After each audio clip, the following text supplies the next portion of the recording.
Pilihan As'ad Zainal Abidin SDS, bertempat tinggal di Kampung Sungai Pau, Kecamatan Langsa Barat, Kabupaten Kota Langsa.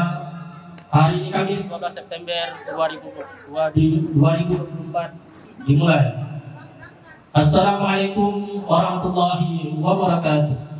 Waalaikumsalam. Kru semangat, Jami baru terus. Tamu kapio, Awak sekedar aja nih, senior awak nih bang.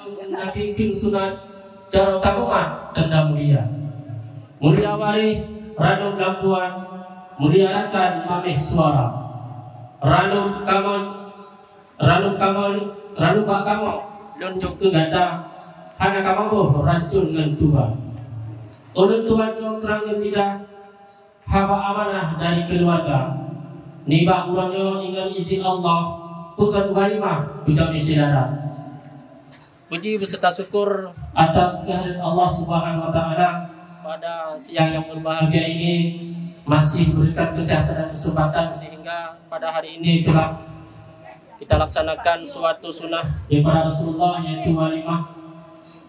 Selawat bernadakan salam mari kita aturkan kehadiran Nabi besar Muhammad sallallahu alaihi wasallam beserta alim ulama mutaqaddimin dan ulama mutakhir serta ulama mutabar.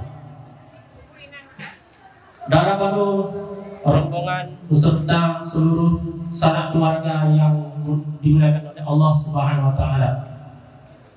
Izinkan kepada saya untuk pada hari ini membawa selaku MC rangkaian tren darah baru antara Ananda Filohan Asadi ZA SDS putra daripada almarhum Zainal Abidin dan Ibu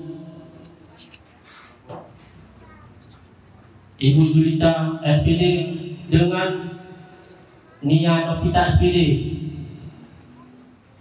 anak daripada Bapak Suwardi dan Ibu Masniar dari Kampung Tandem Pasar 4, Kecamatan Bidi Utara, Sumatera Utara.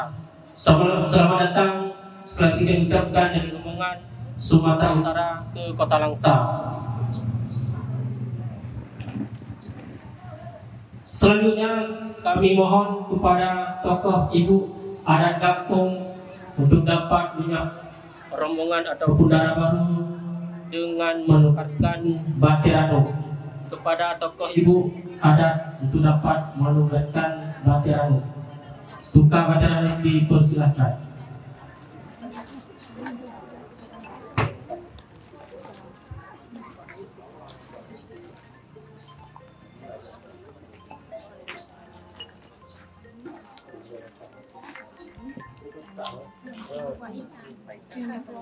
Cik sebelum dicoba.